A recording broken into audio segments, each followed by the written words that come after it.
Welcome back for another video. Welcome back to Culture Voice Reviews. Please remember to like and subscribe and hey, become part of the family. So, Andrew Tate just got released from house arrest and he dropped a video. So, we better check that out and see what he said. Without any further ado, let's get into it. So if you didn't already know, Andrew Tate has just went ahead and been released off house arrest, and he went ahead and made a video speaking out about his whole arrest. If you do want to join the real world, we have a link down below in the description. I spent 3 months in a jail cell, in a dungeon, with cockroaches sharing my blanket. 3 months.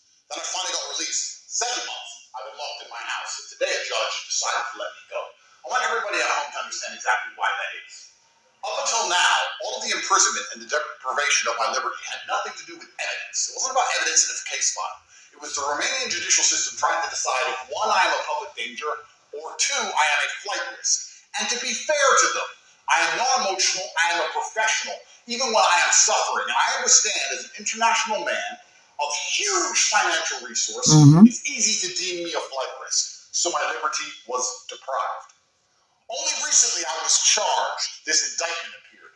I want everybody at home to also understand that 3 different federal agencies from 3 different countries have investigated my life for the last 15 months. Every photo I've ever taken, every video I've ever made, every conversation I've ever had, every phone call, 2,000 people who know me were contacted. Every single ex-girlfriend, my vet, my pool guy, my old house cleaner in an apartment I used to have 11 years ago.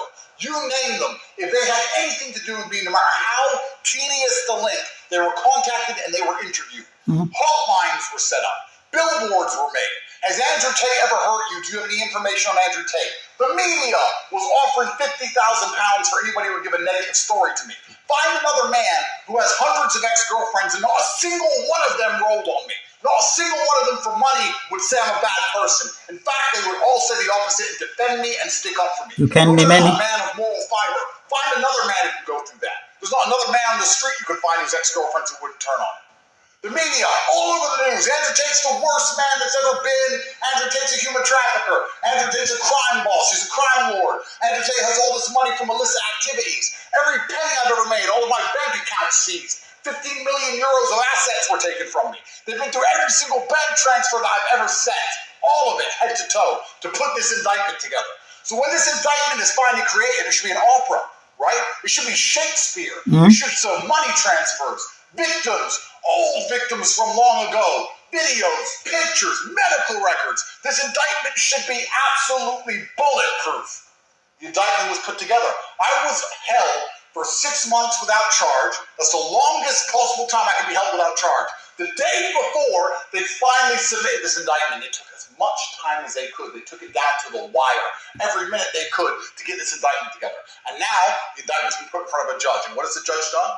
The judge picked up this indictment, looked at it, and said, "This is garbage, let him go." Their bulletproof indictment. After all I just described, they finally put together a document that the judge instantly said, "Let him go, this man should not be held." Anybody who believed this garbage, anybody who was insulting me while I sat inside of a jail cell, saying that maybe I am a human trafficker because of some stupid video from 10 years ago, any of these people who once insulted me or refused to defend me because they were scared, and that is the same thing. Something I haven't realized, a whole bunch of people who are my friends now and on my team now and are now begging me to bring views to their shit podcasts didn't have very much to say while I was sitting in a fucking jail cell. Not very much at all. Don't think I don't know. Me and my team know exactly who was on my team and who wasn't. And I also know what I have done and what I have not done. And God knows the same. It doesn't matter if I get fucked at the end of this. It doesn't matter if I get completely destroyed. It doesn't matter if they put me in jail for life. I know what I have done and I know what I have not done. And I find absolute solace in that. Now I am free. Yes, I will remain free until the trial date when this garbage is finally thrown out and my name is absolutely and utterly clear. Anybody who believes any of this garbage is going to regret it, because I tell you something, Tristan said something to me in that jail cell was completely true.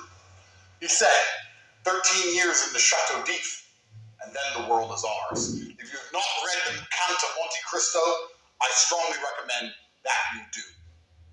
In my final act of defiance against the Matrix, I've decided for my first day of freedom, I will visit the mosque and I will pray to God because Allah is the best of planners. And then I will return to my house and stay home. That's right. You locked me up for 10 months. Where are you going to go? What are you going to do? I'm a bit tired. I'm going to stay in my house. That's what I'm going to do. I only want to talk to God. I don't want to be by myself. I don't want to talk to any of these snakes, any of these people on the internet trying to get views out of me, any of these people who pretend they support me and give a shit. When I really, when it gets down to the wire, it's me in a jail cell, me and my brother by ourselves, and all these other people don't seem to fucking give a fuck until there's views involved. Lies get tired. Lies get exhausted. It takes untold energy to continue to prop up a lie. It goes against the laws of physics. There's only so many times you can tell the world I'm a human trafficker with no evidence. Where's the girls? Where's the videos? Where's the victims? Where's the pictures? There's nothing. How many times can you continue to repeat the same garbage with no evidence? Nobody believes it. The moral arc of the universe bends towards truth. And I tell you something. When I am released from all of this, I'm going to use my massive platform and enormous financial capability to launch a charity to prevent this happening from any man ever again. This is enough, and it's going to have to stop, and I'm going to stop it.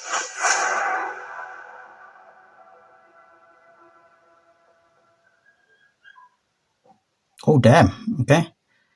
That is true. False allegations do ruin lives. Okay. So currently Andrew Tate is freed. He's off house arrest. He can move freely as he wants, and basically he has his life back until the judge comes up with the final verdict when all of this is said and done. But yeah, many truths were said in that video, and many points were raised. All right, so we'll just wait and see what the courts decide in the final part of this entire little investigation. But it is true, after 15 months of rigorous investigation, you would think that everything will be like airtight and that there'll be no way he'll be off house arrest, he'll be out of prison in any way, shape, or form. But hey, more strength and more power to the top G. We wait with bated breath to see whether or not the judge will find him guilty or not, or whether some type of evidence or false evidence will come up in the future. All right. Okay. So that's the video. Without any further ado, I'll see you guys in the next one. Peace.